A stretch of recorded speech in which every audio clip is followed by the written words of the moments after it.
Good morning. Welcome to Gimpy's History Corner. I'm called Gimpy by my two grandsons, Alice and Archie. Here they are playing at an indoor, I don't know what you'd call it, indoor recreation type of place. There's trampolines and places you jump into. It has foam rubber in it. It's pretty safe. Obstacle courses, things like that. It's called Urban Air. They hook kids up. They fly all around near the ceiling. They climb walls. It's really fun. Kids really like it. Something to do in the wintertime when it's too cold to go outside. Okay, this is video number 119. Still on capitalism. There's a lot of capitalism topics to cover. Now we're going to get into whether or not farm subsidies and government help the farmers qualifies as socialism. I would bet most farmers would say, heck no, it's not socialism. But they don't turn it down. They say, thank you. The U.S. government helps farmers through financial subsidies, disaster relief, conservation programs, and access to loans and markets. In 2024, farmers received $9.3 billion in subsidies, mainly for crops like corn, soybeans, and cotton. What's the purpose? Helps stabilize farm income, manage risk, and support crop insurance. So farming's a hard business, no doubt. You're dependent on the weather, and you're dependent on farm prices. And there's always been an interesting relationship between farmers and the government in this country. Sometimes the government pays farmers not to plant anything, so as not to overflow the market with too much product and drive prices down. I've known teachers whose parents were farmers, and they would tell me about the dads putting all their corn in a silo for a while till they watch the price and then sell it. Yeah. Farmers are big businessmen. They understand global prices, shipping. Wow. You got to be smart to be a farmer. A lot of misconceptions. What other kind of financial assistance does the government provide for farmers? Direct payments from 2019 to 23 by the USDA provided $161 billion in aid, with 42% of it going to farmers affected by trade disruptions, natural disasters, and the pandemic. Trade disruptions are usually caused by the government, like tariffs, wars with other countries. The Ukraine is a big farming area in Europe.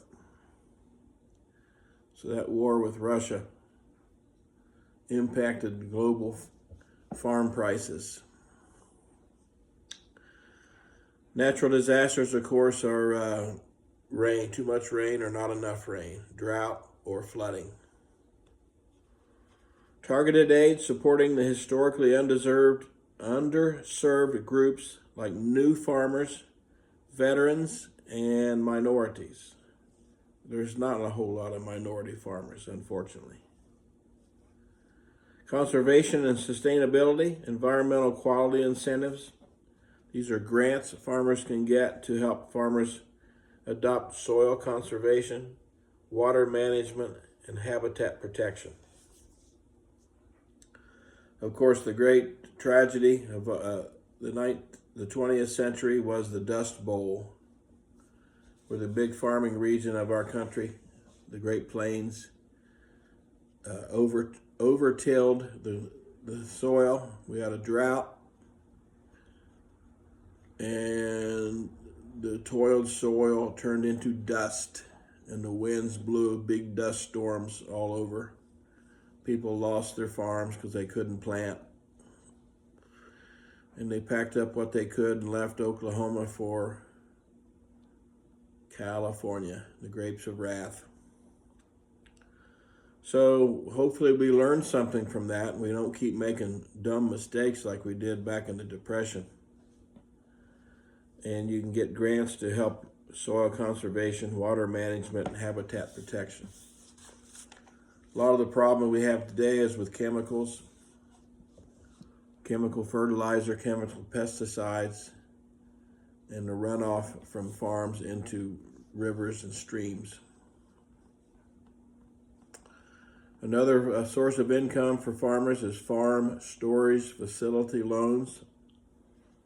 Help small and mid-sized farmers invest in cold storage and packing equipment. I guess that would be for cattle production, packing equipment, cold storage. Disaster relief, market facilitation, provide emergency payments during trade wars or market disruption. Recently, $12 billion aid package was prepared to offset losses from tariffs. Well, that's good. At least the government is thinking about farmers when they make up these tariff laws. Access to capital and markets. The USDA-backed loans help farmers buy land, buy land, equipment, and supplies. And market development, connecting farmers to local and regional markets. And I'm not sure what the elimination of our foreign aid programs have done to farmers, because a lot of the foreign aid that went around the world was farm products. So I don't know how that's affected farmers.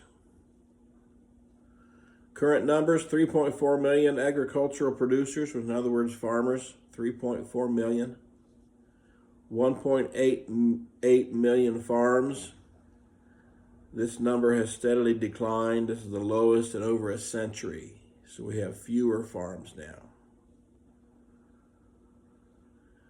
Total farmland has decreased. From 2017, we had 900 million acres.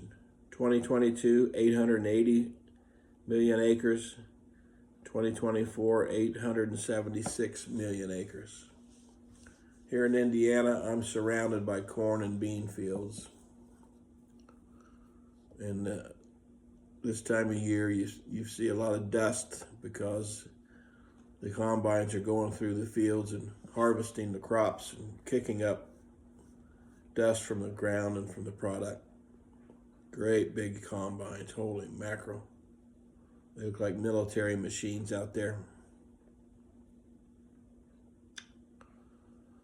Demographics, 63% of our farmers are over 55, 64% are male, 95% white. So farming is not a DEI program, it's a white program. And 85% are family-held farms. I was surprised by that. You hear so much about corporate farming and the family farm disappearing, but 85% are still held by family farms. Now, how bad has it been lately? Well, there were 361 bankruptcies filed in 2025 by farmers. That's a 13% increase over 2024. So maybe that is connected to the elimination of the foreign aid program. And farmer suicide rates are 3.5 times higher than the national average. That's not good. So why are suicide rates among farmers so much higher? Low commodity prices. You never know when you plant a crop what the price is going to be at the end. rising input costs. In other words, a lot of them have to borrow money to buy the seed, the pesticide, and the herbicide. And those prices have gone up. Tariffs and shrinking margins. Tariffs are in there again. Labor shortages, when they start shipping all the immigrants out. A lot of farmers depend on hand pick labor, especially out west, and labor shortages because of the immigrants are being shipped out, and bad weather. Farmers depend on the weather. Need a good amount of rain, but not too much.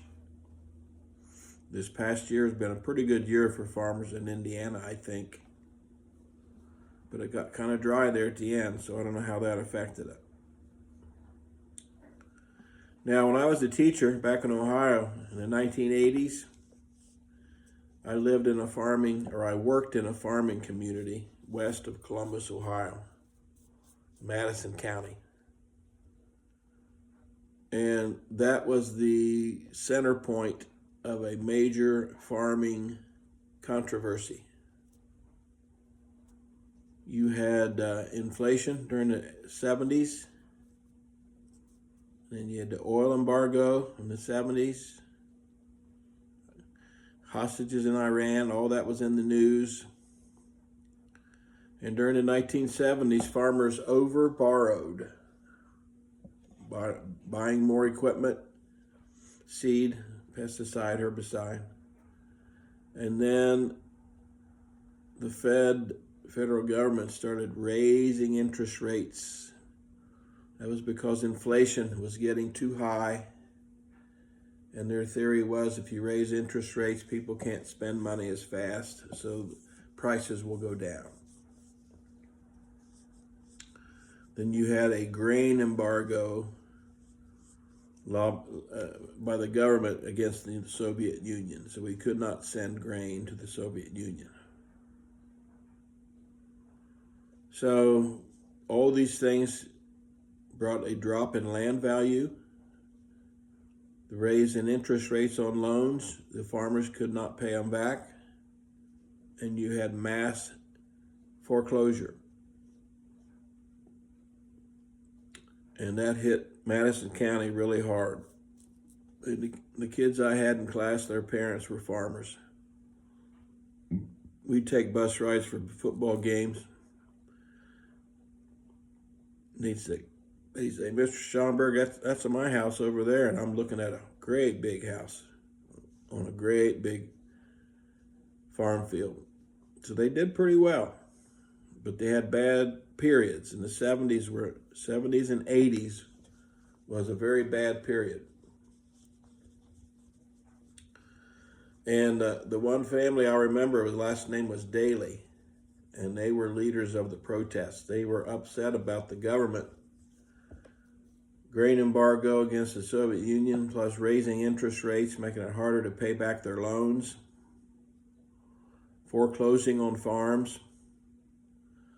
So they hauled their tractors and combines over to Washington, D.C., and he saw news footage of big old John Deere tractors and combines running down Pennsylvania Avenue. And when they got home, rather than turn over their machines, which they owed money on, to the foreclosures, they dug big holes in the ground and buried them. Wow. So these were the parents of my kids. So I lived through this. Great kids. Oh my gosh, those farm kids were wonderful. Hardworking, honest, helpful. I can't say enough about those farm kids I had in class. But the 80s were a rough time for farmers.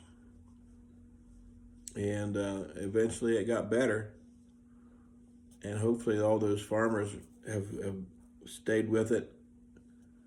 Madison County is still a very big farming area. Ohio and Indiana, big farm areas, great big fields. But farmers can organize just like anybody else and protest, try to get what they want from the government. Government and farmers are linked together. Is that socialism? You know, the government could say, "Hey, we're a capitalist. You know, you're a farmer. Your job's to plant. It's not our job to help you out." That's what a lot of Republicans say about poor people. It's not our job to help you. It's your job to get a job. Work. Make them living. Don't expect us to help you. So, I don't know. Politicians are very, very reluctant to say that to farmers. Farmers are a lot more important than poor people, that's for sure.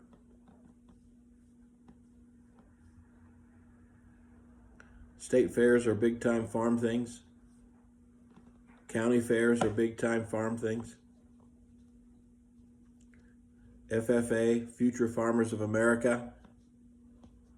4-H, kids raising animals.